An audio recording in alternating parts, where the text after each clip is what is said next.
The last normal moment I remember was the sound of glasses clinking. It was my birthday, my 30th, and my family had gathered for brunch at my parents' house. The sunlight danced through the kitchen windows, the scent of cinnamon rolls lingered in the air, and someone had just made a toast. But not to me. To Maddie, my father said, raising his mimosa toward my younger sister, for finally landing that dream job at the firm. Everyone applauded. Maddie blushed, giggled, and waved him off like it was no big deal. My mother chimed in, she always lands on her feet, doesn't she? I sat at the end of the table, fork frozen mid-air, smiling like I was supposed to. No one noticed I hadn't been toasted. Not even a birthday card with my name on it had made the table. Later, I pretended to laugh with them, passed the butter, made conversation about nothing important. But inside, something had started to crack. Maddie had always been the golden child, confident, charming, always the center of any room. I was the steady one. The helper. The one who made sure everyone had a glass before the toast began. And maybe that was my first mistake. When everyone finally left, I stayed behind to help clean up. As I stood at the sink, sleeves rolled up, my mother leaned against the counter and sighed. You really should be more like Maddie, sweetheart. She's always so self-assured. I stared at the dishes. It was my birthday. What? I turned slowly. Today. It's my birthday. She blinked. Oh. Right. That moment stayed with me. Not the forgetting, that was routine by now. What burned was the ease with which I could disappear, even in my own story. But that day, I decided I wouldn't vanish quietly anymore. A week after the brunch, Maddie called. Her voice was breezy, like always. Hey sis, quick question, do you still have good credit? I paused. Why? She laughed, but it was tight. Well, I've been approved for this amazing apartment downtown, but they need a cosigner. It's just a formality. I should have said no. But I didn't. Instead, I hesitated just long enough for her to say, come on, Liv. You're the responsible one. It's not like you'll actually have to pay anything. Just sign. For me? For me. 2 hours later, I was in her car, watching her smooth-talking the leasing agent, acting like this was already hers. And when the papers came out, I signed. It felt wrong. Like stepping into a shadow that wasn't mine. You're saving me, she whispered as she hugged me tight. I'll never forget this. But she did. 3 months went by. I didn't hear a word. Until I got a letter from the leasing company. Missed payments. Late fees. A balance of $2,437. I called her. Voicemail. I texted. Maddie, what's going on with the apartment? Hours passed. Then she replied, relax. I'm switching jobs. It's just temporary. I'll fix it. But the next month, I got another letter. And this time, a call from a collection agency. My name. My credit. When I finally cornered her at our parents' house during Sunday dinner, I asked, why didn't you tell me? She shrugged, sipping her wine. It's not like it's that serious. My mother placed a hand on Maddie's arm. She's under a lot of pressure right now, Lev. Maybe don't gang up on her. I stared at them, waiting for someone to say I was right. That I had been wronged. But the silence spoke volumes. That night, I printed every notice. Every statement. I laid them out on my kitchen table like pieces of evidence. Because something had shifted. This wasn't just a mistake. It was betrayal. I didn't tell anyone when I met with the credit counselor. I sat in a beige office, hands clenched in my lap, while a kind woman named Marissa walked me through the damage. It's salvageable, she said, tapping her pen against a chart. But you need to either pay this off or get removed from the lease, soon. I co-signed, I said, voice low. Can I even be removed? Only if the primary tenant qualifies without you. She looked up gently. Is your sister working now? I wanted to laugh. Instead, I said, I honestly don't know. Marissa leaned back, exhaling. You're carrying her weight. And she's not holding any of it. The words hung in the air. Not just about the lease. About everything. That weekend, I showed up at Maddie's apartment. The building was sleek, high-rise, with a front desk and valet.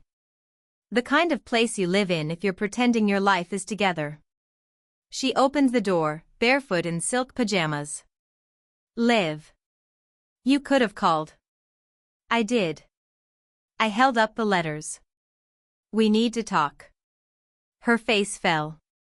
Seriously? You're blowing this way out of proportion. I need you to take responsibility, Maddie. Either start paying or get me off that lease. She rolled her eyes.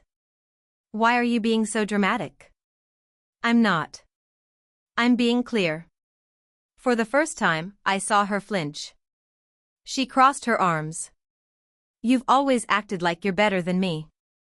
Just because you have a boring job and pay your bills on time. No, I said quietly. I never thought I was better. I just thought I mattered. That silenced her. I walked away without slamming the door. But inside me, something slammed shut. That night, I checked my credit score. And then, I started planning. I didn't hear from Maddie for 3 weeks. Not a text. Not a call. Just silence, stretched so thin it hummed. In that silence, I discovered just how deeply she'd stitched herself into the seams of my life. It started with a letter from the electric company. An overdue balance, addressed to my name, but for a service address I'd never lived at. My stomach turned as I Googled it. Maddie's apartment. I called her. Straight to voicemail. I tried again. And again. Finally, I left a message. Maddie, if you've put utilities in my name, I need to know. I need you to fix this. No reply. 2 days later, a package arrived. A bundle of bank statements and documents I'd requested weeks ago. I scanned every page, highlighting my name, my social, my forged signature. She hadn't just used me for the lease. There was a credit card application, a second utilities account, even a gym membership, all under my information. Each signature looked close. Not identical to mine, but close enough to pass. It was eerie, like watching a stranger wear your face. And it wasn't sloppy. It was practiced. I remember sitting at my kitchen table, the edge of the documents slicing into my skin as I gripped them too tight. I whispered aloud, she knew exactly what she was doing. It wasn't an accident. It wasn't a moment of desperation. It was a pattern. One I'd been blind to because I'd wanted to believe we were still sisters. That night, I sat cross-legged on the living room floor with a folder and a black Sharpie. I labeled it, Fallout Plan. Inside, I slid everything I had, statements, notices, printouts of emails where she'd sweet-talked me into signing just one thing. I emailed a lawyer the next morning. Her name was Rachel. Calm, direct, no nonsense. She didn't flinch when I explained what happened.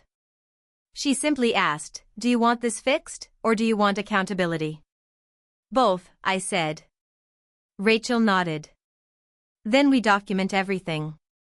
And we go quiet. She told me not to call Maddie. Not to warn her. Not to explain. People who betray you don't deserve closure, she said. They deserve consequence. I felt something inside me unclench.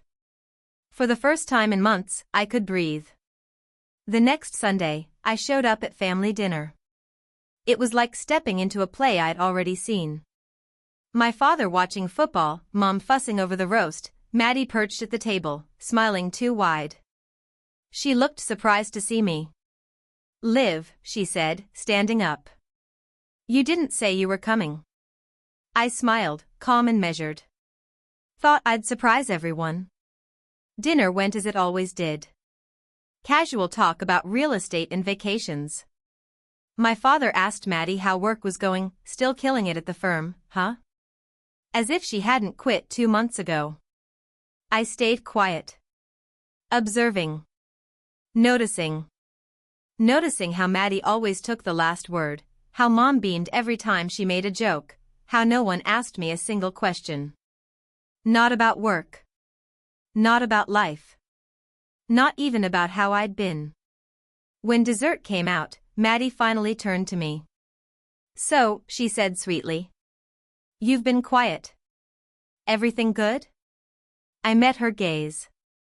Everything's great. I've been working on something. Something that's almost ready. She tilted her head. Oh yeah? What kind of project? I leaned back, folding my arms. The kind that has my name on it. For a second, just a second, her smile faltered. I didn't give her the satisfaction of explaining. I just let it linger. Then I stood and thanked my mother for dinner. Before I left, I placed a white envelope on the table. Maddie reached for it, but I stopped her with a glance. Don't open it here, I said quietly. Wait until you're alone. The air thickened. My father grunted, clearly annoyed at the drama.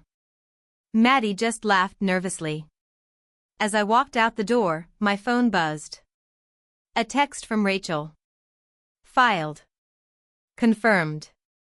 We're on record now. I smiled. Inside the envelope was a summary of every account she'd fraudulently opened under my name. My formal dispute letters. Copies of the police report. And a handwritten note. You didn't just use my credit. You used my trust. Consider this your notice, I'm not your safety net anymore. By the time she read it, I'd already changed my banking passwords, frozen my credit, and had Rachel send cease and desist letters to every business involved. I didn't do it to be cruel. I did it because I finally understood, Maddie would never stop unless someone made her. And for once, that someone was going to be me. 3 days passed before I heard anything. It came in the form of a knock, light, tentative, on my apartment door. Through the peephole, I saw her. Maddie. She stood there in jeans and a hoodie, her face scrubbed clean, no makeup, no mask. For a second, I hesitated. Not because I was afraid. But because I knew the moment I opened that door, something would shift permanently. I turned the handle. She looked up. Liv, she said, voice shaking. I said nothing. Just stepped aside. She walked in slowly, like the walls might collapse around her. Her eyes flicked around the apartment. My space. My world.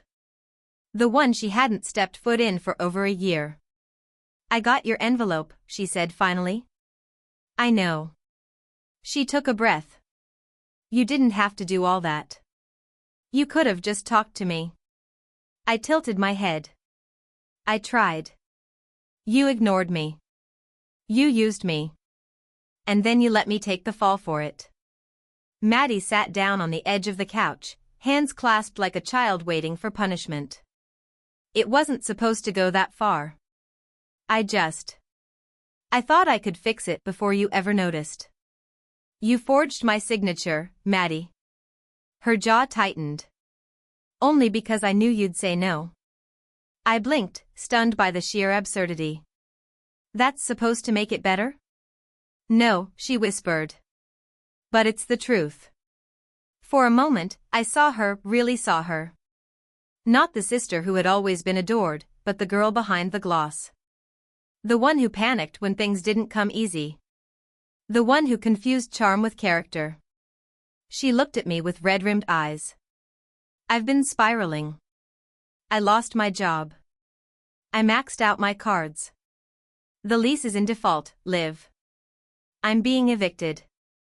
I nodded slowly. And you came here, to ask for help. Her silence was answer enough. I sat across from her, calm as still water. You didn't come to apologize. You came to see if I'd still save you. No, she started, but I cut her off with a raised hand. Don't lie. Please. Not here. She swallowed hard, blinking fast. I'm scared. I leaned forward, meeting her gaze. You weren't scared when you signed my name. You weren't scared when the bills came to me. You were scared when you lost control. That's different. Maddie broke. The tears came fast, her body curling inward, her voice splintered. I don't know how to fix this. That's not my responsibility anymore. She looked up. You're my sister. And I always was, I said. Even when you weren't being one to me. For a moment, we sat in silence. The kind of silence that comes after a storm, heavy and sour. Then I stood and walked into my bedroom, returning with a slim folder. I handed it to her. What is this? She asked. Resources. Legal aid. Debt counseling. A contact at the leasing office who knows the situation. She stared at it. You already talked to them? I had to, I said. My credit was at risk. And my name. But that's done now. I've cleared it. Legally and financially. Her lips parted. You paid it off? No. I fought it. Proved it was fraud. Had the charges reversed. The documents in that envelope are what you'll need to fix what's left in your name. She opened it slowly. Her hands trembled. I'm not here to ruin you, Maddie, I said. But I won't protect you from the consequences either. She looked up at me with wide, uncertain eyes. Do you hate me? No, I said truthfully. But I don't trust you. And that's worse. I walked to the door and opened it. The invitation was clear. Maddie stood, still holding the folder. She stepped toward me, then paused. Will we ever be okay again? I didn't know what to say. So I didn't. She walked out. And for the first time in our lives, I didn't follow. That night, I sat on my balcony, the city lights flickering like stars that had fallen just out of reach. I thought about everything, our childhood, our secrets, the ways I used to make excuses for her. She doesn't mean to. She just needs more time. She's doing her best. But what no one tells you is this, even the best liars start with small truths. She used my credit. She used my silence. But the real betrayal? She used my love. And now? Now I was learning how to live without that weight. The following week, my parents called. Not out of concern. Not to ask how I was doing. They had heard from Maddie. Liv, my mother began, her voice syrupy, cautious, your sister is going through a very hard time. I stayed silent. We just think maybe, she continued, you could find it in your heart to help her get back on her feet. She's family. There it was. That word again. Family. Wielded like a weapon. I did help her, I said, evenly. She signed my name to over $8,000 in debt. I fixed it. I gave her resources. I protected myself. A pause. My father chimed in, firmer. She's your sister. We don't give up on family. I took a breath. Then why was it so easy for all of you to give up on me? Silence. I spent years being the good daughter, I continued, voice trembling but strong. I picked up the pieces, paid the bills, stayed quiet. And when I asked for help? I got silence. You're being dramatic, my mother snapped. Maddie's the one who's in real trouble. I'm done being the net she falls into, I said. She can stand on her own. Or she can fall on her own. But either way, I'm not catching her this time. And I hung up. Days passed. No calls. No texts. Then an envelope arrived. No return address. Inside was a letter in Maddie's handwriting. Pages of it. Rambling apologies. Defenses disguised as admissions. Childhood memories twisted into justifications. But buried on the final page was something else. A list. She had itemized everything she had taken. Account numbers. Companies. Contact names. Dates. A blueprint of her betrayal. And then, the last line. I thought if I became you, even on paper, I'd finally feel like enough. I stared at those words until they blurred. That was the cruelest truth. She hadn't just wanted my help, she had wanted my life. And somehow, even knowing that, I didn't feel hate. I felt pity. Because I'd finally understood something. Maddie had spent her life being adored but never grounded. I had spent mine being overlooked, but I knew how to survive. And survival, I'd learned, was a kind of power. In the weeks that followed, I rebuilt. I updated passwords. Secured my finances. Met with Rachel to finalize the last of the legal protections. I even got a new credit report in the mail. Clean. Unblemished. I stood in my kitchen that night, holding that paper like a trophy. It wasn't just about numbers. It was proof. Proof that I had taken back what was mine. Later that week, I walked past the mirror and caught my reflection. Strong posture. Clear eyes. I didn't flinch. I didn't doubt. I had become the version of myself I used to dream about, quiet, steady, no longer afraid of losing people who never truly saw me. Thanksgiving came. And with it, the invitation. Scrawled on a card from my mother, "We miss you. Come home." I almost threw it out. But something in me needed closure. So I went. I wore soft black, simple but sharp. When I walked through the front door, the room hushed. Maddie was there. She looked smaller somehow. Not in stature, but in presence. She didn't meet my eyes. Dinner began. They tried to act normal. Asked me surface questions. Talked about the turkey. I waited. Halfway through, my father raised his glass. "To forgiveness," he said. I raised mine too. But didn't drink. Instead, I said, "I forgive you." And then I stood. "But I won't forget."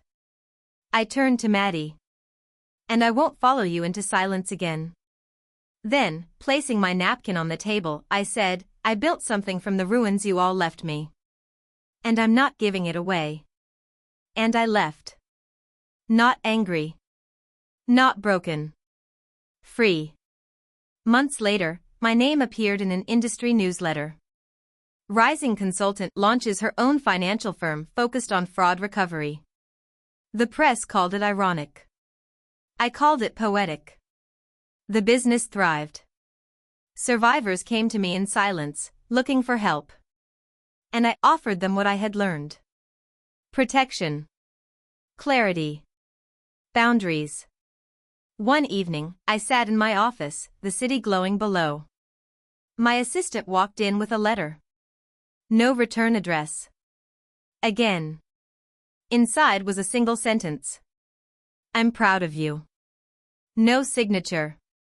But I knew who it was from. I placed it gently in my drawer. And then? I went back to work. Because revenge doesn't always come wrapped in rage. Sometimes, it comes in peace. In freedom. In living the life they never believed you could. And never asking for their permission. Ever again.